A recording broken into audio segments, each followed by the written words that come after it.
Good evening and happy Earth Day, where the reminders to recycle are strong, and the guilt about that one plastic water bottle is just a little stronger. Thanks for joining us for Eastern Sierra Now. Tonight, we've got a little bit of everything.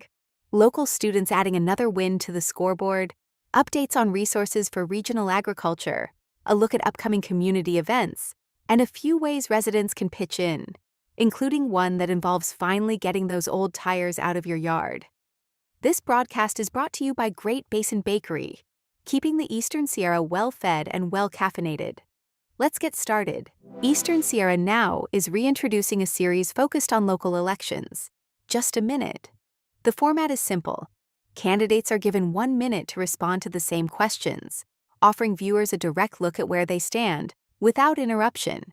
This next round of episodes focuses on candidates for the Inyo County District Supervisors. Each candidate answers within the same time limit, providing a consistent format for comparison. The goal is to give voters clear, concise insight as election season approaches. I'm running because I have a heart to serve the people of Inyo County and District 3. And you touched on it. It is a very diverse group of people, and I want to serve everyone in our district. I feel like I have a skill set that I can bring to the county to advance the county in that way. And also as a husband, a father, and raising a family here in the Owens Valley, I have a vested interest in the well-being and the future of Inyo County, and I believe that this is the right time. So I've spent upwards of 35 years on the other side of the dais, and I've seen politicians come and go, some good, some not so good, and I think I'd like an opportunity on that side of the dais, and I think I can do a pretty good job, and I kind of know what makes a good supervisor and what doesn't. I originally ran as District 1 supervisor because I thought that I'm uniquely positioned to be the voice of the people that I represent. I have grown up here. I raised a family here. My husband is from here, and it gives me a really unique perspective on the needs and challenges of Inyo County.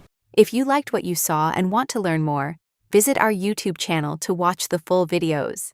The Bishop Union High School junior varsity mathletes have placed first in the league, finishing a strong season for the team. The team secured first in the league with a total of 116 points for the season, followed by second-place winner Silver Valley, which finished with 94 points. Additionally, 5 out of the top 10 mathletes in the league come from BUHS, including Banyan Fulkerson, Talika Deb, Eddie Chavez, Liam Livingston, and Santi Lopez. The final competition was hosted by Desert, although Bishop had to compete from home due to snowfall. Bishop placed first in the competition, tied with Silver Valley with 20 points each. Students competed against increasingly difficult problems, including topics ranging from quadratic and cubic equations to geometry and systems of equations. So safe to say, this achievement is nothing short of impressive. Congratulations to the JV mathletes. Mono County has been designated as a contiguous disaster area by the U.S. Department of Agriculture due to ongoing drought conditions affecting the region. The designation follows a federal disaster declaration issued April 6th, identifying several California counties as primary disaster areas. As a result, agricultural producers in Mono County may now apply for emergency loan assistance through the USDA's Farm Service Agency. The drought event began October 1st, 2025, meeting federal thresholds for severe to exceptional drought during the growing season. Eligible applicants have 8 months from April 6th to apply, with a deadline of December 7th, 2026. Loan funds may be used to restore property, cover production costs, refinance certain debts, and support essential living expenses. Officials say they are working with local and federal partners to ensure affected producers are aware of available resources. If you've been in Bishop for more than 10 minutes, you already know that Great Basin Bakery is basically a local landmark. Fresh breads, cookies, and they can turn any bad day around. And sandwiches that make your lunch feel like a small holiday. And here's the inside scoop. If you're headed towards the brand new Marshall's store, don't miss Great Basin's outlet store right nearby. Perfect for stocking up before your next Eastern Sierra adventure. Or let's be honest, the drive home. Great Basin Bakery, where local flavor meets unbeatable freshness. And now, dangerously close to your shopping cart.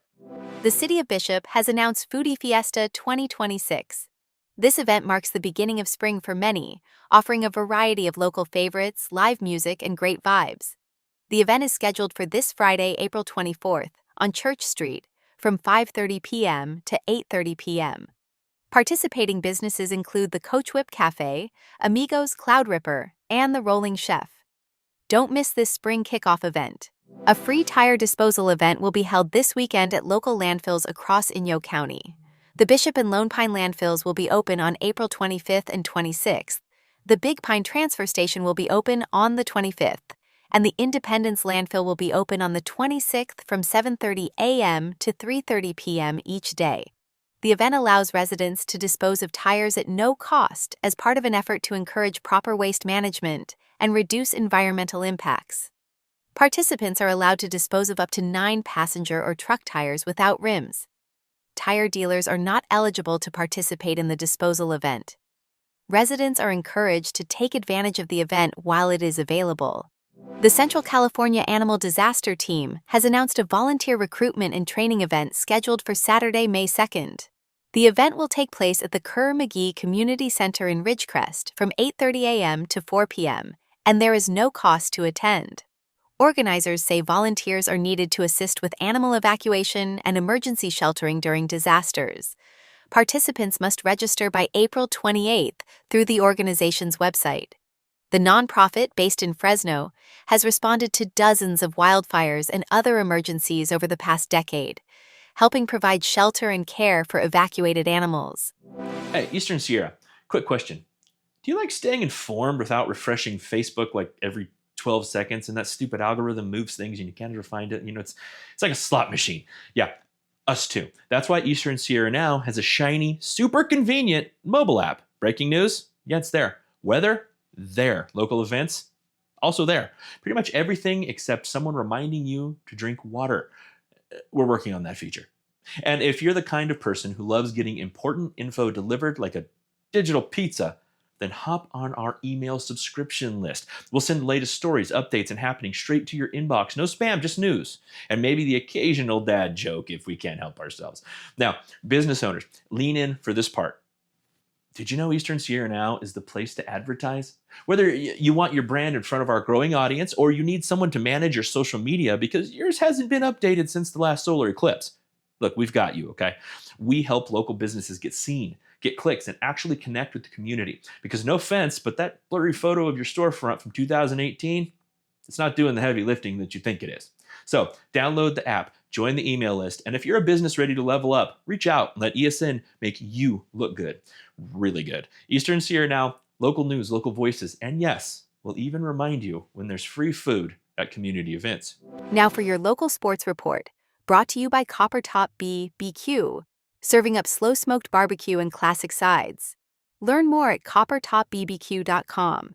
It was a strong stretch for Bishop Bronco athletics, with multiple decisive wins across baseball and softball. Starting on the baseball diamond, the Broncos delivered a dominant performance against Baron, winning 14-2.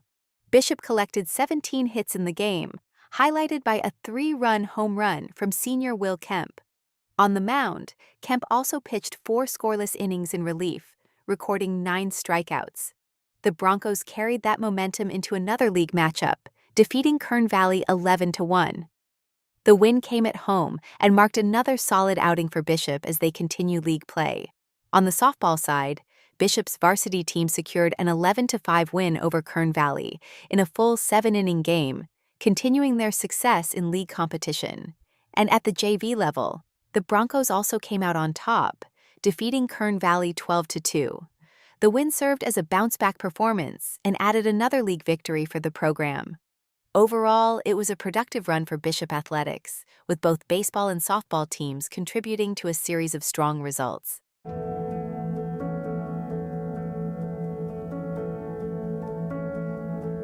In many emergency departments in America, overcrowding is kind of the epidemic of the age. In our emergency department, we have very low door-to-doctor time, the time between when you show up as a patient to be seen to when you're actually going to be seen in person by a doctor, and that care is going to be delivered 99% of the time in a private room. So that allows privacy to the patient. It allows care to be delivered in a humane and respectful way. Our emergency medicine care is world-class. We have a phenomenal team. I'm so proud of the care that we provide at Northern Inyo and the community that we're caring for.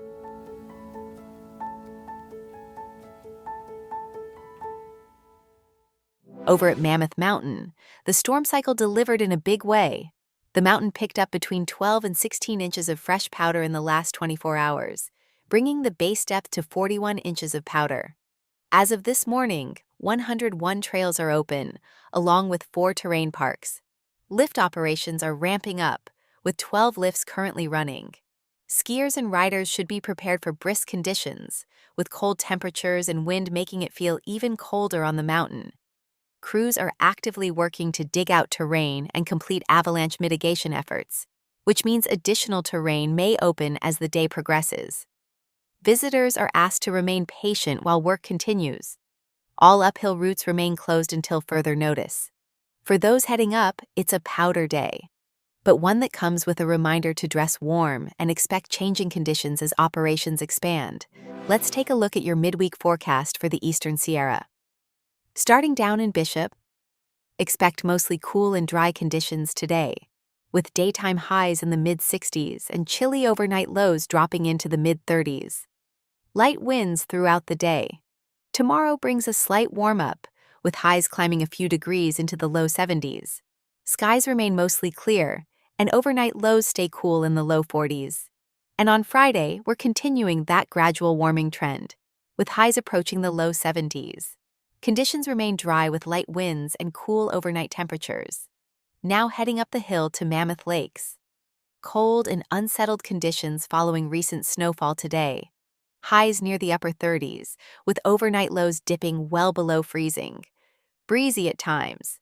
Tomorrow, expect clearing skies, but still cold. Highs in the low 50s, overnight lows dropping into the mid-20s. Expect calmer winds compared to today.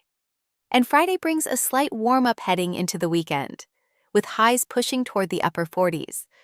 Overnight lows remain below freezing, with generally dry conditions. Overall, a classic spring pattern for the Eastern Sierra, milder down in Bishop, while winter conditions hold on in Mammoth Lakes. That's a look at your news for today. Before we go, don't forget to take part in our Epic Eats poll and let your voice be heard on the best bites around the Eastern Sierra.